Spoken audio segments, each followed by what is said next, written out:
Welcome to Soccerheads New England. I'm Dave Rattigan. A very special episode of Soccerheads New England because Jim and Paul aren't here. It's just me and our engineer, Dale Lawrence, across from me. And we've got a very special guest, just like an after-school special. Cathal Conlon, Vice President of Marketing and Communications. Vice President of Marketing Community Relations. I gotta read these things for the New England Revolution. Cathal, thanks for coming on. Absolute pleasure. Glad to be here. And I just want to say, Jim and Paul, the reason they're not here, we're all comedians, Cathal, and they decided it would be a good idea to go off into a big money golf tournament today, and they thought it'd be a good idea not to invite me. So that's rude. Yeah, it is rude. It's just incredible. But you know something? It's quality because you and I have quality time, which means you don't have to listen to their dumb questions. Fair enough. You get to talk to Dale and myself. Dale knows nothing about soccer. He does know a little bit about boxing. So okay. If you ever want to throw in anything about boxing, just expect him to jump right in and ask Good enough. a bunch of questions from all right, so let's talk about you because that's what we're here for. You worked your way up from intern in the ticket office in 2005, and now you've become a big shot. You led this year's rebrand of the New England Revolution. Let me ask you the most important question right off the bat. Which county are you from? Very nice. I am from County Louth. Okay. Affectionately known as the Wee County, smallest county in Ireland. So it's on the east coast, just north of Dublin and just south of the border. It's kind of equidistant between Dublin and Belfast. You know, ever since we set this up, I've just been thinking to myself, not Cork, not Cork. Not Oh Cork. God no!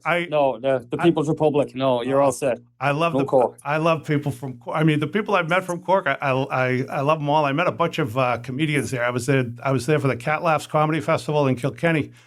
And I met a bunch of guys from Cork who were doing a show, and they were nicest guys in the world. Couldn't understand a word they said.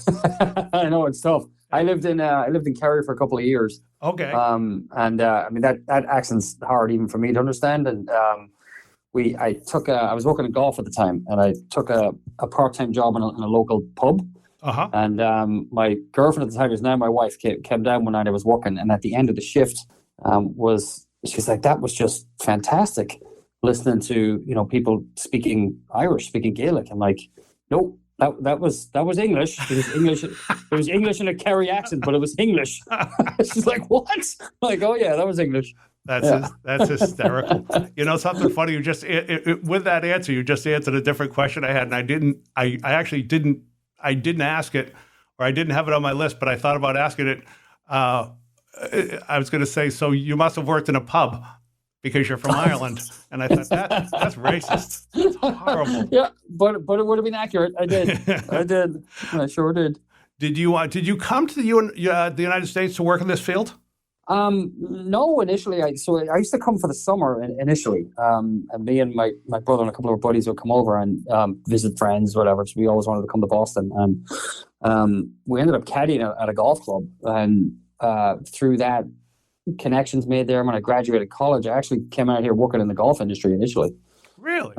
Yeah, never didn't really know what I always wanted to work in soccer, football. I'll use those interchangeably. I apologize in advance. I always wanted to work in soccer. That was always the goal, but I sort of leaving college didn't really know exactly how to go about it. And while I was trying to figure that out, just contacts I made in golf, and I managed to come over here initially and was working at a golf club on a 2-year work permit. That was my first career move. And then one of the conditions of the work permit at the time was you learned a skill and then brought it back to your home country with you. So I had to move home for 2 years, and it just so happened that family, friends of family friends had taken control of a golf club in Kerry in Ireland and needed some help to operate it and run it. And I worked there for 2 years, and now we were moving back to America, and a friend I had from a previous golf club was still working in the industry in Rhode Island. I went to work with him for a year, so I ended up working 5 years in golf, without ever really intending to. Did you work on the course? Did you work on the course like landscaping, or did you work on the course on the playing end, or the landscaping end, or the? So a little bit of both. Initially, the job at the club here, I was on the golf staff initially. So everything from running the caddy program to helping out on the first tee and all the usual outside services stuff. And then because the employment had to be year round, in the winter, I did go and work at the grounds crew in the winter, which was a great experience too. So I've sort of hit all pieces of it. And then when I went to Ireland, it was more on the pro shop end of the business. So a little bit of everything. Okay. And so you figured basically once you had mastered the whole, exactly. Yeah. It was time to change professions. Yeah. Exactly. It was time to start again. Yeah. What was, I know I looked at your LinkedIn. I saw that you went to Liverpool John Moores University. Yes, sir. Is that what would be the cohort in New England for that one? I mean, it's one of the major schools in Liverpool. So there's sort of two major universities in Liverpool. So there's Liverpool University itself and then John Moores. So it would be one of the two major schools. And I if I'm being honest, I went there because I'm a huge Liverpool fan.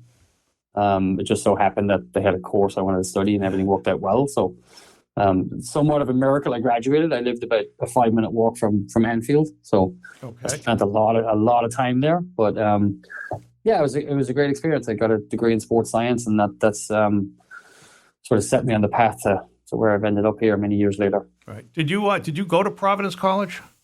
No, I did a brief spell, sort of, I guess, a glorified internship in the athletic department there, and that was again another sort of one of the great things of working in golf, right? Just contacts you make. That I think he was the associate AD at the time, was a member of the club I was working at, and they needed help in the athletic department just with inventory and ordering and getting a grip on where they were. And I'd never been around the college sports scene here is just fascinating to me, and still is to this day, because it's so different to, it's just a different animal. There's nothing like that in Europe.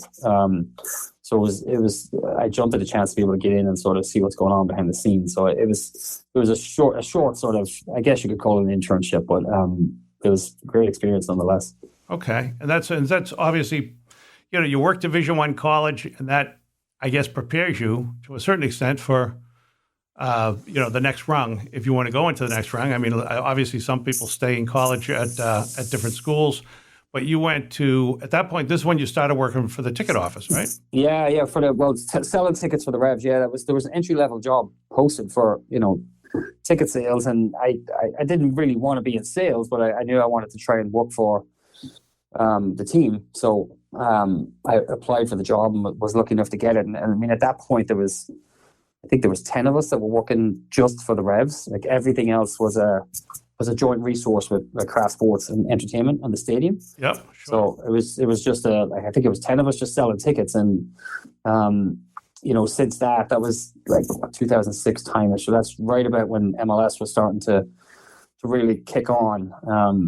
And we had to start growing and building, and I was fortunate enough to be in the right place at the right time when we were starting to grow and build out departments of our own, and I was able to sort of maneuver around all the different areas as we were building and expanding. So it was really, I think we're over 70 full-time people, I think now. So it's been sort of rapid growth, but really cool to be part of.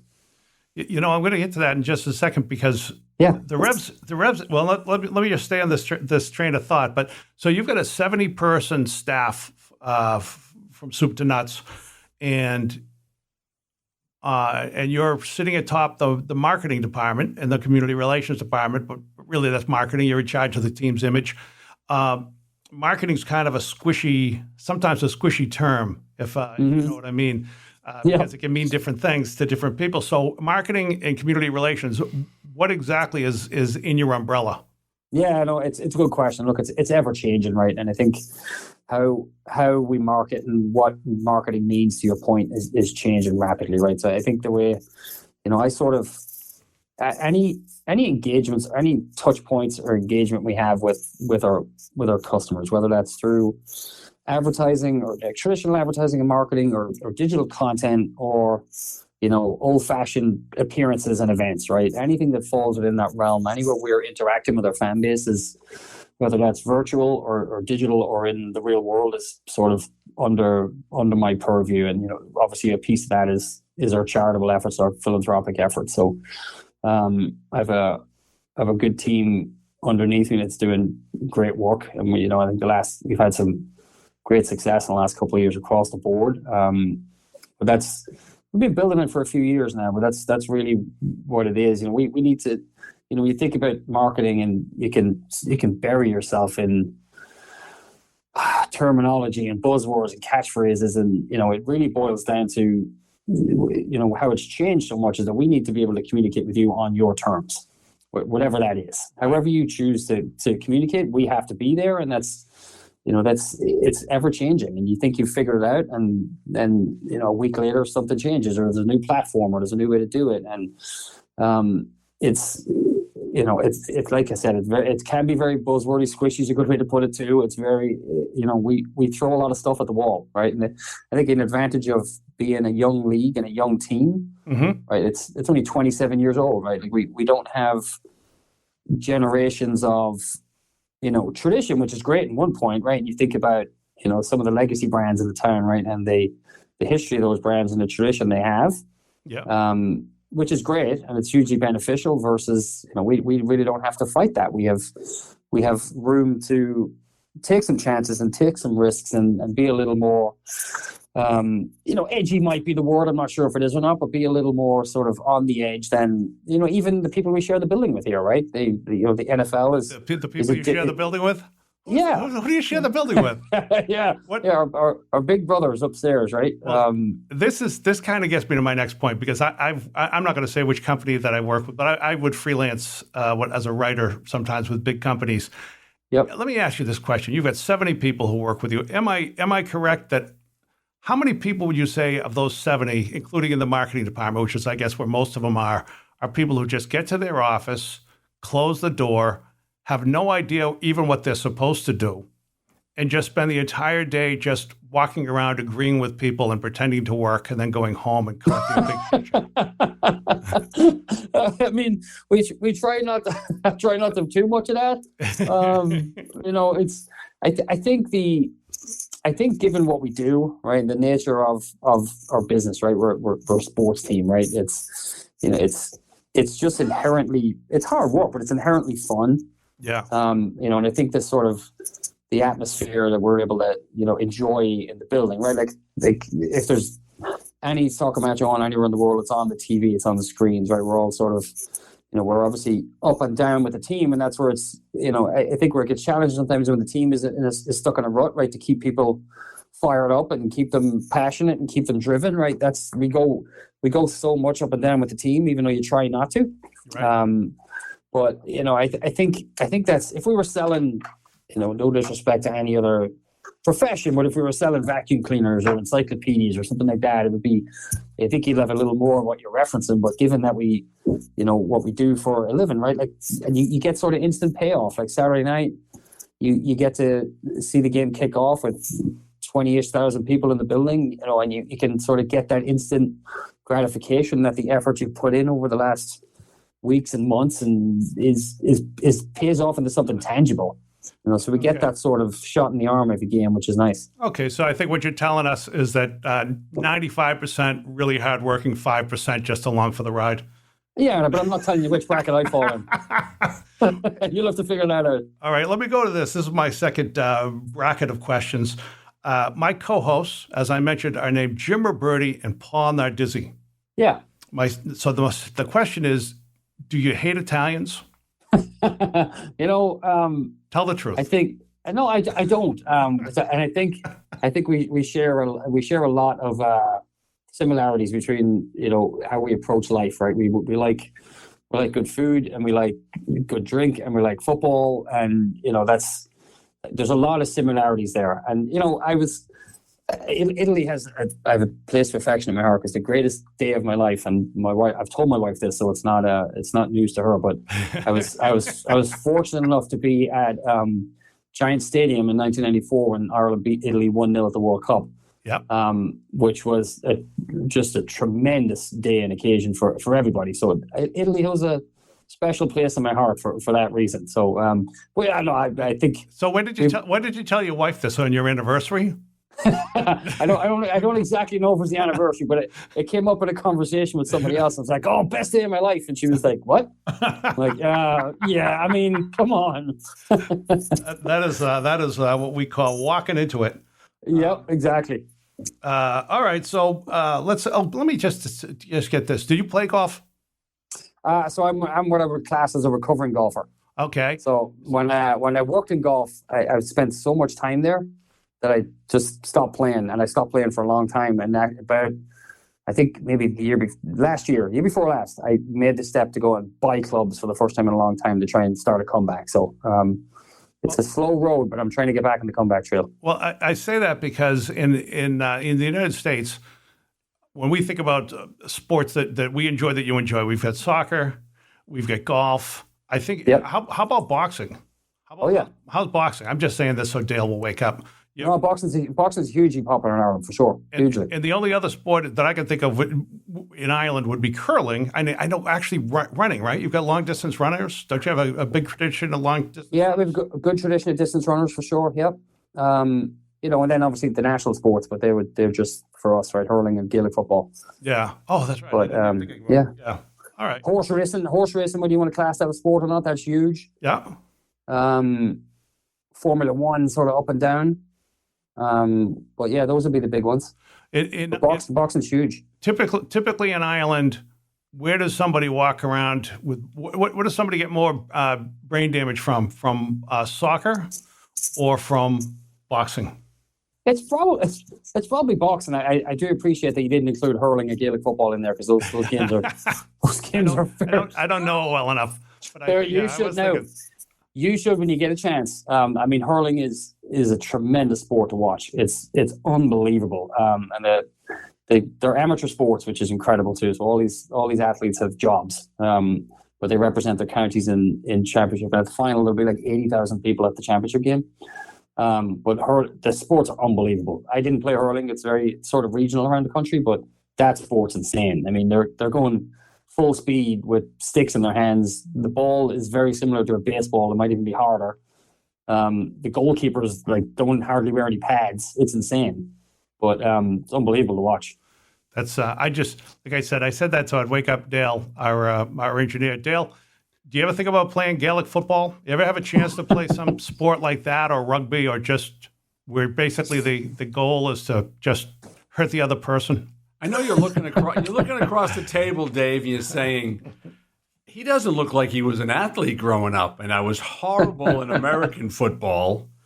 I was horrible in American baseball. That does not surprise me. So, therefore, the only sport I figured I could even give a shot, because I was the only one doing it, was boxing. So, there you go. Let me ask you a quick question. Are you a fan of UFC fighter Conor McGregor? I was. Okay, when he first came onto the scene, I thought he was a real breath of fresh air when he first came onto the scene.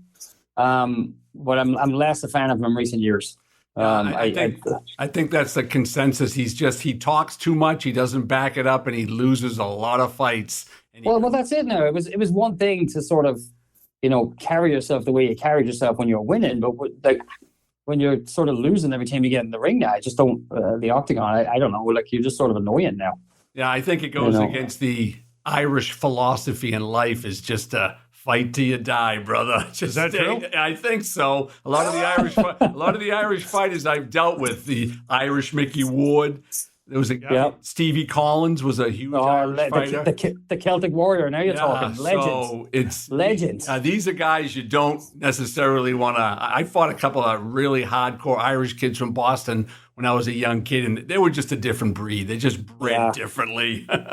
Well, I remember it was Steve Collins when he fought Chris Eubank, and he came in the ring and he had the headphones on and the hood down, and he sort of went into this trance while Eubank was doing his big grandiose entrance. But he was a maniac. I mean, that guy was just what a warrior. Yeah, he was a great guy to watch. It was in the 90s, if I'm not mistaken. I'm trying to go back. Yeah. I think it was in the 90s, mid to late 90s. A great fighter, great. Yeah, yep. In terms of temperament, how are Irish soccer players compared to Irish boxers in terms of temperament? Well, I mean, look, you have someone like Roy Keane, right, who's arguably, certainly in recent years, one of the most famous Irish players. He played for Manchester United for years. Really, really great player, one of the best players in Premier League history, and he had a very, very short fuse. Yeah. He would fight people in the tunnel before the game even started. So I think a lot of people, when they think about Irish soccer players, he probably comes to mind. Yeah. But I think the mentality around the national team, the soccer team, has always been, we've always had that sort of chip on our shoulder, right? Because we're a small country and we're not really expected to compete. And to use a boxing analogy, right? We do punch above our weight a lot. And we went to, that World Cup in 90, went to the quarterfinals, and then 94 beating Italy. And the team it wasn't the most attractive soccer you're ever going to watch, right? It certainly wasn't a beautiful game, but we were hard to beat. And Jack Charlton, God rest him, he was the manager for a long time. Actually, a World Cup winner with England that ended up managing Ireland. And his whole, catchphrase was put him under pressure, right? That when the other team had the ball, you weren't going to be comfortable, and we were going to fight tooth and nail to get the ball back and make you feel it that you're in a game with us. So that's sort of the spirit that's been around the team for a while. Good. Let's go back to marketing for a second. I got well, maybe not for a second. The rebrand. I know the rebrand was your baby. I know you've answered a lot of questions. So without answering in marketing speak, first of all, I want to tell you this. I like the new logo, which thank you. Which to me means that probably nobody else does. So I hope they do, but I like it. I also read this from a post that you wrote on Facebook. The task of rebranding a club is such a unique and honestly daunting prospect. Unlike products, fans of clubs feel a sense of ownership and attachment to a club's identity. So changing that identity is not something to be taken lightly. So having said this, and then it goes on, but that was, I think, the approach you took to this. Mm-hmm. Do people like the new rebrand? Yeah, overall, yeah. So it's sort of we got an indicator, I would say, probably 3/4 of the way through the process, and there was a fairly significant leak of the project. And we've kept it, obviously, you have to keep it was kept under tight wraps, but it was a designer who was working for the agency basically had, the whole project was on her blog, and people found it, and which was, it was a disaster. Like, I remember opening up Twitter in the morning, as I always did, and like I see the logo, and I'm like, oh my God, because it's been under close guard and scrutiny forever, and I see it right in front of me, like, what the hell happened here? And we dig into it, and we find, like, you follow the link, and this designer, she had it, the whole project was posted to her blog. Why did she do that? She thought it was protected and it was behind. So they, okay. So she thought it was. She thought it was just, she was building it in the background and it was behind. It was unintentional on her part. But that's what she's telling you. That's what she's telling exactly. you. We don't believe her. That was her story, and she's sticking to it. So what was, the only positive that came from the leak was that we worked closely with the league office, and we started tracking sentiment, right? And that's not to get buzzwordy on you, but you can look at all the reaction that's happening and actually quantify it. And what we found was that about probably 40% of people were in the we like it. Yeah. Another 20 to 25% were in the sort of I don't like it, I don't dislike, I don't really care, I don't mind, like it's fine. Yeah. And then the remainder, which is about 35 to 40%, were in the I don't like it. Yeah. Now, that might seem like a big number, but compared to, 60% favorability was a really strong number compared to a couple of other clubs that had recently rebranded. So, like, you might remember Columbus and, like, Chicago, most notably. Those guys had to sort of redo or alter their rebrands almost immediately after they came out because they were so poorly received. Yeah. So we felt pretty good that we were 60% in the favorable bucket, and we still hadn't even gotten to tell the story, right? So that's the hard part. When the logo leaks, right? People react to a picture and they don't know what's the inspiration behind it, where does it come from, what's the font about. They don't get all that stuff, so which is hard. So it's a very visceral thing, and it's a very personal thing, and we were that was sort of the only silver lining that came out of it, was that we felt pretty good going forward that it would be well received, and it has been. And once we launched it and we were able to tell the story, I think people get it. The supporters, right? Both supporters are such a big part of the club, right? And it's very important that those groups are included. And our plan. This is sort of the one major regret of the league was like our plan was to sit down with those two groups and talk them through the whole thing before anybody from the public had seen it. Right. And that wasn't to win them over or turn them into cheerleaders. It was more just so that they could understand the process and the work we put into it and where we were coming from and be comfortable with it before anyone else saw it. And then bang, it leaks. And we now have to sort of retroactively go to those groups and talk to them about what our plan was. So that was the unfortunate part of it. But overall, we're happy. People are responding. Yeah. What was the timeline? Like when was it supposed to be? Were you supposed to unveil it in like January and it came out in December? Or was it a couple of months or what? So the plan had always been from the get-go, we were November of last year was always the release. That was always when we were going to launch it. And then the leak, I think if I remember correctly, I think the leak happened in like June or something. Oh, so, okay. So way before. Yeah. So in we the had a middle real of the season. Yeah. Correct. So we had a real decision to make then as to, do we just ignore it? Do we just put our heads in the sand and ignore it? Which we ultimately did. Like we didn't really comment on anything. Right. We did a lot of work behind the scenes, just assessing it. And once we, I think if it had been very, very poorly received, I think it may have changed strategy. I don't know, but we sort of just carried on with the plan and unveiled it at our home regular season finale last year. So we were able to stick to the timeline. That's, it's so funny because it's, and I know some teams change their name, but you guys, I mean, here's the thing. It's a logo. I think to myself, how much thought can go into these? I mean, you take a giant bee and you put it on top of a spoked wheel and you've got a legendary icon. You take Elvis and you put a Patriots hat on him. You're all set. I wasn't wild about the old Revolution logo, to be honest. Yeah. I thought it looked like one of those TV things that they put in, like on the, the more you know. Yeah. Look, it looked like something that was designed in the early 90s. Right. And that's what. And look, I think there's a dangerous balance you have to strike, right? Because I think you can get over elaborate with them too. Yeah. And if you need 10 information points to describe your logo or explain your logo, then you haven't done it right. Like if you have to use 10 different bullet points to explain to someone what it is, I think that's wrong too. So it's a fascinating process, and I think you talk about the spoked bee, right? But I think these become legendary, iconic marks, but I don't know. I see a lot of clamoring for like Pat Patriot to come back? So I don't know. It's tricky and it's very, very personal. Pat Patriot's fascinating because I like Pat Patriot. I like it more as a nostalgia piece than anything. But I can't remember anyone before the new logo came out saying, "Oh, I love that Patriots logo." I just think it was just sort of a thing where people react and they love. We're in New England. We don't like things.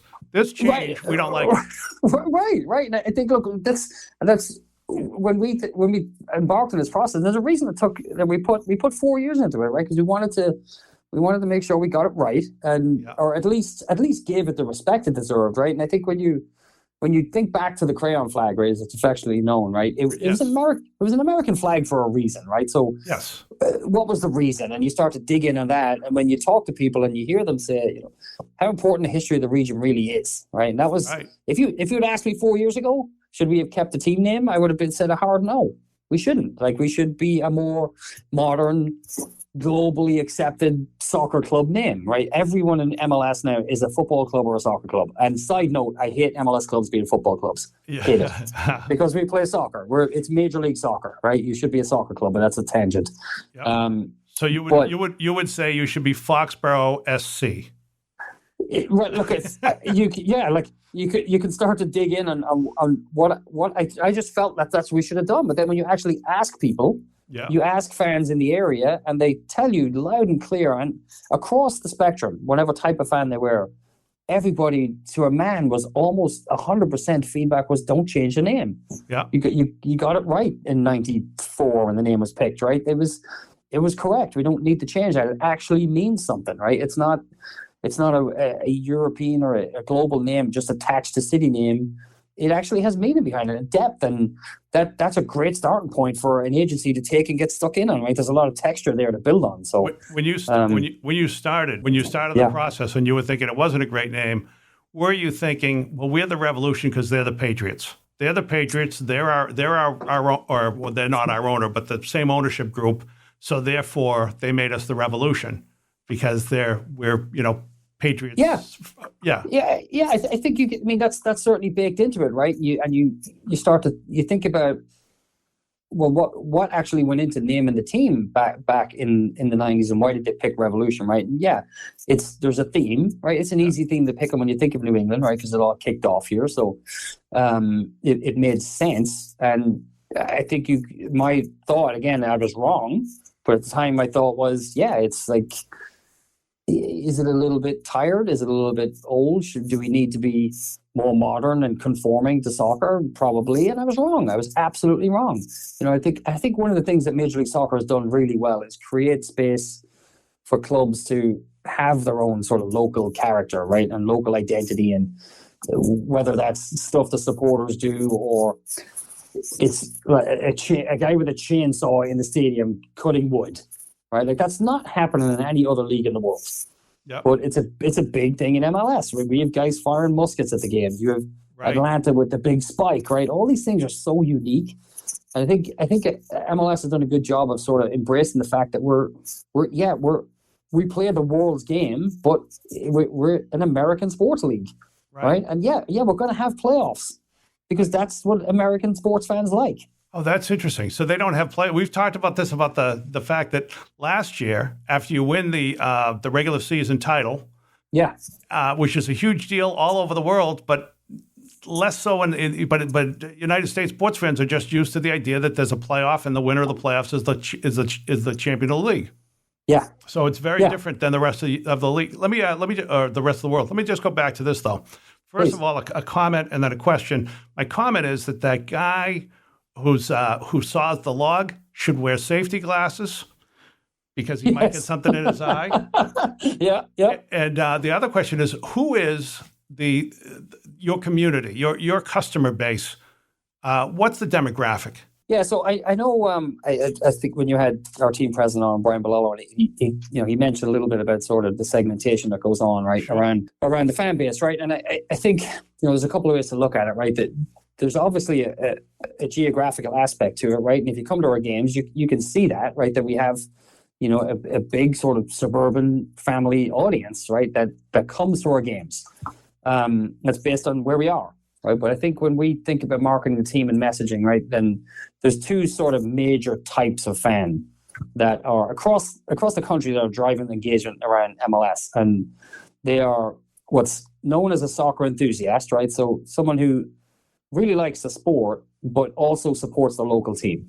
So we're not talking about like soccer snobs, of which I used to be, right? I watch the Premier League and the Champions League, and I'm not watching MLS because it's garbage, right? Like that fan, right? So, and MLS spent a long time chasing that fan, right? Because we thought, as a league, if we convert all those people, because there's a lot more of them watching soccer than there are watching MLS, right? Sure. If we convert all those people to MLS fans, then we've made it. But when you actually dig into what those fans want, we can't provide it. They want the best level of soccer in the world. Right. And as much as I'm an advocate for our league, and as much as our league is improving rapidly in the quality, it's not the best league in the world yet.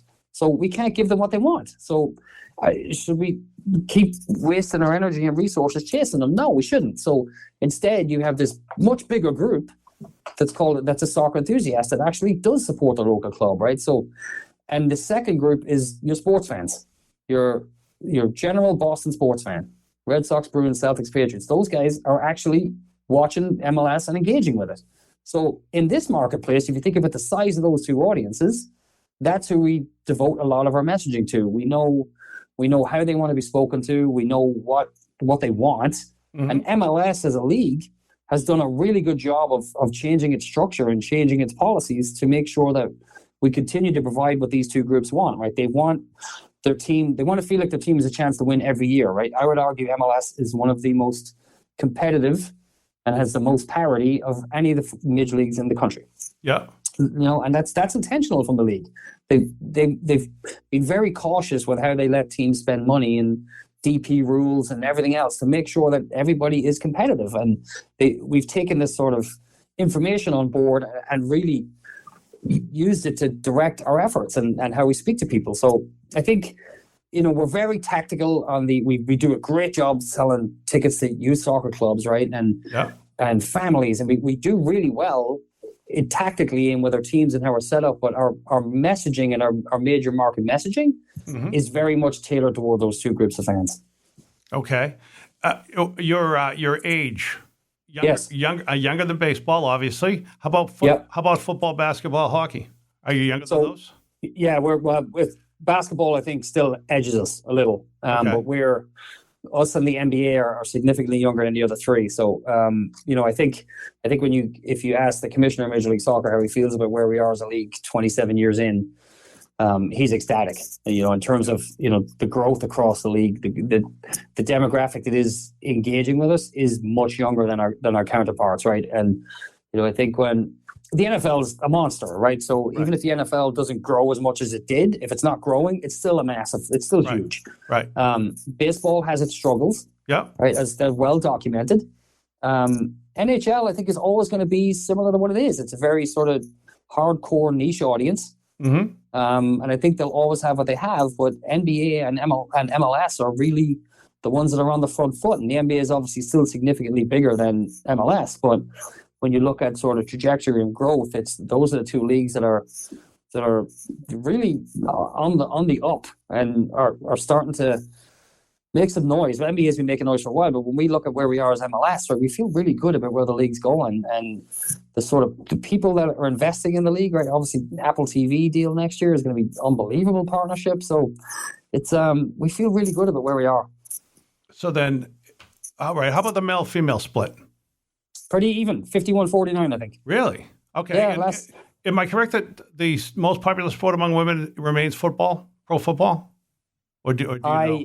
I'm reluctant to say off the top of my head right now. I'm not sure. Okay. Let me go to this then, because you're talking about this, and you mentioned the Bruins as kind of a niche audience, which I think it's true. I mean, it's a big niche. But let's talk about, and we'll get to the stadiums after this, but there's a place that the Revolution occupies on the local sports scene where you're drawing 20,000 people per game. Mm-hmm. Every game is on television. Yep. But when you read the sports media, many think about sports this way. They think of the Big Four, and you're not in the Big Four. Yeah. It's a strange place to be. Is it like this in the rest of the United States and the rest of MLS? I think it depends on the markets, right? Like, I think if you're in New York, right, they probably feel pretty similar to us. Yeah. They won MLS Cup last year, right? But they're still in a very, very crowded marketplace. I think someone like LAFC have done a really good job, right? They're in a really packed marketplace. Yeah. But they've done a really good job of sort of creating a space for themselves. But I think look, it's the tricky part is, people, you talk about consumption, how people consume and how they consume our content. And yes, they are. But what happens on sports talk radio in the afternoon, right? Or at any point, what happens to sports talk radio during the day, right? Everybody, they're going to talk about what people want to talk about, right? And sort of the onus is on, it's not our fans' responsibility to drive the narrative of all. It's not what I'm getting at. But if we had enough people banging the phones out when they started to talk soccer, they would do it more often.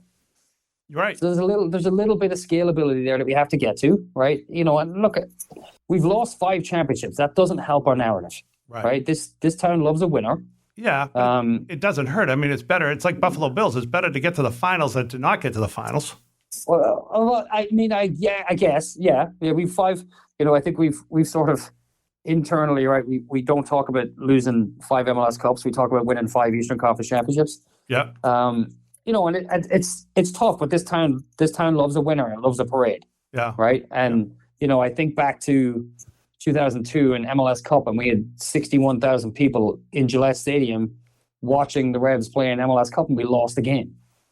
And I can't tell you that cost us 10, 20,000 fans. I can't tell you that, but I know it didn't help. I know a championship moment would have helped. Okay. So I do think there's a level of that where we have to win. I think, I know you're going to get to stadiums, but I think a stadium would really help. Because I think people still think about, well, the Revs. I mean, nobody goes to those games, Right? because go ahead. Well, let's hold that for just a second, because I just want to get this in. Do you think that there's any kind of a pushback against, let's call them the soccer enthusiast, who is insisting that you be a soccer fan because they're a soccer fan? Oh, sure. Look, don't get me wrong. There's a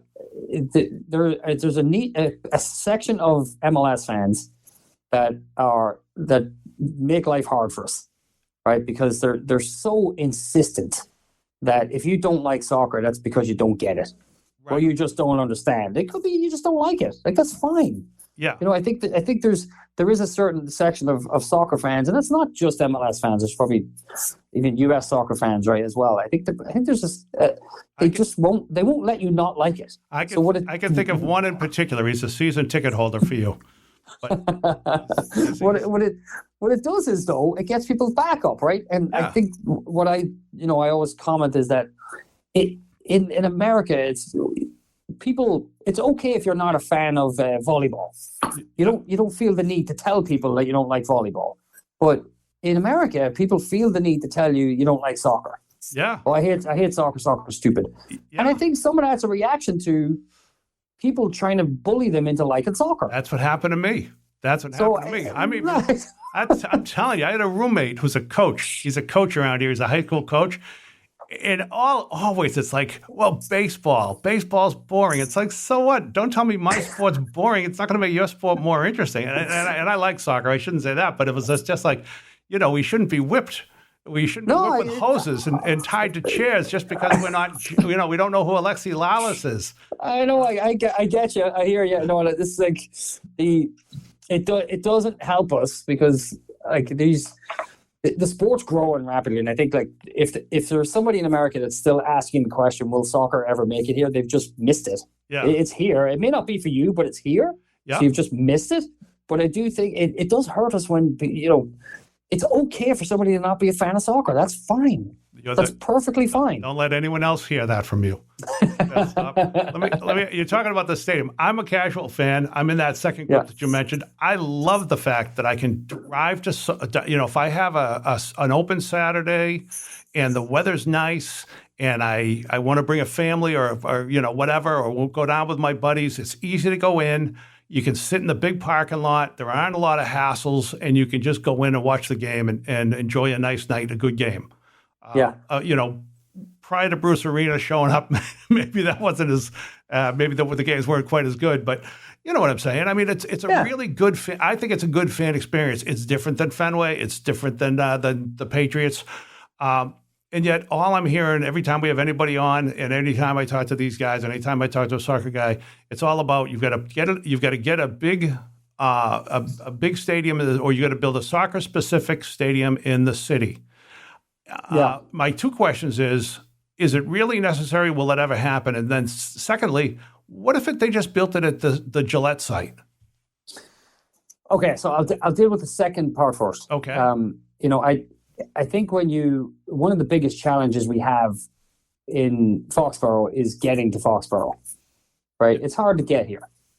On a Pats game, right, you can take the train, and that helps some people out. But for a Revs game, unless you're willing to drive, it's hard to get here, right? So I don't necessarily know that building a soccer stadium across the road here really does too much to impact the business, right? So I'm not sure that would be a wise investment. I think if we're going to play long term in Foxborough, then the stadium we have is just fine. There's nothing wrong with it, right? And you're not alone in enjoying the match day experience, right? And we've worked hard over the last better part of a decade to do what we can to make the experience at Gillette good, right, for a Revs game, and not just all the usual things you want visiting a stadium, but then how does our match presentation feel, and is it as good as we can do for a soccer match in a football stadium, right? So there's that piece, right? You're not alone in liking the Gillette experience, but I I don't think it would be a wise investment for the Crafts to build a soccer stadium here, because a stadium in Foxborough is still a stadium in Foxborough, and that's when you think about the other football stadiums that are being used in MLS, right? They're downtown, right? Atlanta is downtown, Seattle is downtown. That's the real difference. So I'm not sure building in Foxborough would not make sense to me. I would certainly, if they asked my opinion, I would not recommend that. Now, to answer your first question, like why is it the clamor to build a soccer stadium, right? It's the way the sport is enjoyed, right? The fans are such an important piece of the experience, and the closer the fans can be to the field, and the more engaged they can be, just the better the sport is all around. It's meant to be enjoyed sort of interactively, right? There's no long stoppages, there's no pauses, we don't have TV timeouts, there's no like noise meters, there's none of that, right? The crowd have to drive the game.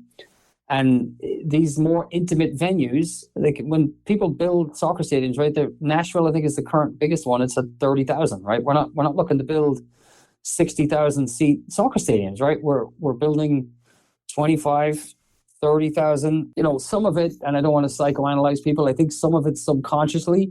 Yeah. The football stadium still harkens back to the very early days of MLS when we were playing on plastic pitches with football lines with nobody at the games, right? So I do think that's baked in somewhere. But if you turn on one of these games in these soccer-specific stadiums, I mean, they're a really good spectacle to be at live and in person. So if you get them in the urban core, right, that's where you want them to be. So your experience is really different. It becomes much more the Fenway Garden type experience than it is the football tailgate experience. And that's not saying one's right or one's wrong, and people enjoy what they enjoy. But that's why there's that push for a soccer specific stadium. And you if you watch it around the world, they vary in size, obviously, but they're all very sort of similar, right? The fans are right on top of the field. It's something simple, but you think about the 10-foot wall, right, at Gillette Stadium. Right. That the first fan is 10 feet high off the field, right? Here you watch a Premier League game and they're right there. Like row one is right there. So I think that intimacy is what people crave when they think about stadiums. Okay. Are you sick about? Do you ever get sick of talking about the stadium? I do. I do because, it's look. The Crafts have been on the record about talking about how important it is and how much they would like to do it.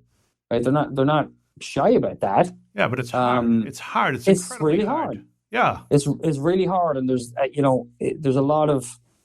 been a lot of cool stuff that's tried to happen in Boston that didn't happen in Boston for one reason or another, right? And it's just hard. It's hard when you're dealing with a city like this that's sort of has space constraints to begin with, and it's a tough prospect to get it done. And New York City are having similar issues to us, right? That they're having a battle as well. So I get why fans continue to ask the questions, and I get why it's such a hot button issue, especially when you look around Major League Soccer, and we're one of the few teams left that doesn't have one, right? So I get it, right? We get it. We're keenly aware of that fact, but there's also not much we really can say about it, and it's funny that I think fans on our some of our most avid fans will, there's this sort of narrative that's cropped up that we always plant a stadium rumor when it's season ticket renewal time, right? that we always plant a rumor out there, and we're like, that doesn't really help us to have another stadium rumor that's not going to come to fruition, right? So right. It's tough. It's really tough, but I get why people are disappointed, or not disappointed is the wrong word. I get why people are keen to sort of want us to have a stadium. They want us to have what everybody else has, and they want us to have, that sort of cachet that they think we miss out on because we're still in a football stadium. And I think we built a training center a couple of years ago that's as good as you'll find anywhere in the country, if not the world, right? And the facilities and the investment and everything that's going on down here is really positive. But I get people want the shiny new building that they see everybody else getting, and I understand that. We got two final questions for you, sure. Cole, and I've got to do a quick thank you to Will Noonan and Paul Morton, who both advised me. They were both consultants on how to pronounce your name. And Very good. it's been very nice of you not to point out that I've pronounced it about 5 different ways since we started the interview. When I used to correct people all the time, and then it was just taking up way too much time in my day. So I just, as long as people make a good solid faith effort to get it right, I'll leave you alone. Do you how old are you? Are you in your 50s or 40s? 40s, 44. Okay. And do you still play? I don't anymore. No. Part of that was when, I have 2 kids now, and when they came along and having to work, 17 home games on top of the Monday to Friday. If I then started taking more time to go play soccer, I think I'd been divorced. So, plus it's a young man's game, and those days are behind me, I think. Did you play in the men's leagues, the Over the Hill League and leagues like that? Yeah, I played around. I was Brad Feldman had recruited me a few years ago as well to play on his Dover Sherburne team. I messed around there for a little bit too, but I think quickly I realized that kicking the ball around with my son, who's big into the sport, so that's about as close as I get to it these days. That's more than enough. When you played with American players, am I correct to say that they would hear your accent and immediately they would want to pass you the ball? Yeah, they assume you're good. Yeah, yeah. It's like, get it to the Italians, right? Kicking and screaming. Yeah, they assume you're good, right? And they assume there's a certain credibility and that's true. I think that when I was selling tickets for the club, right? I think I'm under no illusion that part of why I was able to do that was because of my accent, right? Because people hear it and then you get instant credibility. There's a reason why all these soccer camp programs were hiring English kids to coach it, right? Right. So you just give instant credibility when you have an accent that goes along with it. So it is. I've disappointed many an American soccer player when they did pass me the ball. When here's our final question, and this goes back to Ireland, goes back to your experience with Ireland. Which is worse for an American in Ireland? Is it to make eye contact with an Irish patron of a bar who's just left the pub after a soccer match after Ireland's lost, or to tip an Irish bartender? I think the tipping thing is incredible. Because I'm going home. I'm traveling home soon. Yeah, and I will, by force of habit, tip people. Yeah, and they will. The bartender will chase me down to give it back to me. Yeah. He's like, oh, you left this on the bar. Yeah, he'll chase me down to give it back to me. So it's an odd one. It's a strange one. I don't quite get it, but it's good. I think they make a living wage there. It's not a bad deal. I did the same situation, and I said, in my country, it's an insult if I don't tip you. And he said, in our country, it's an insult if you do tip. It is a strange, and it's weird because if it's the pub has a restaurant, right, and the pub serves food, you will tip the waitstaff, right, in the very same premises, but you just don't tip the bartender. Really? Oh, that's a little. Well, yes. They must make good money. It's very strange. I don't get it, but I will. 2 nights from now, I'll be in my local pub and I will tip the barman, and he will probably give it back to me. That'll be something to look forward to. Exactly. Exactly. I'd look at that. I'd be like, here's 20% back to me. That's right. Cathal, thanks very much for joining us, and look forward to spending some time in the Revolution luxury box. Just have somebody call us and we'll hook it up. Absolutely. Absolutely. Thank you very much. You got it. Pleasure talking to you. Nice talking to you. Take care. You too. That's Cathal Conlon. This has been Soccerheads New England. I'm Dave Rattigan along with Dale Lawrence, and you can read it. Thank you. Share us, see us on Facebook, and we'll see you next time.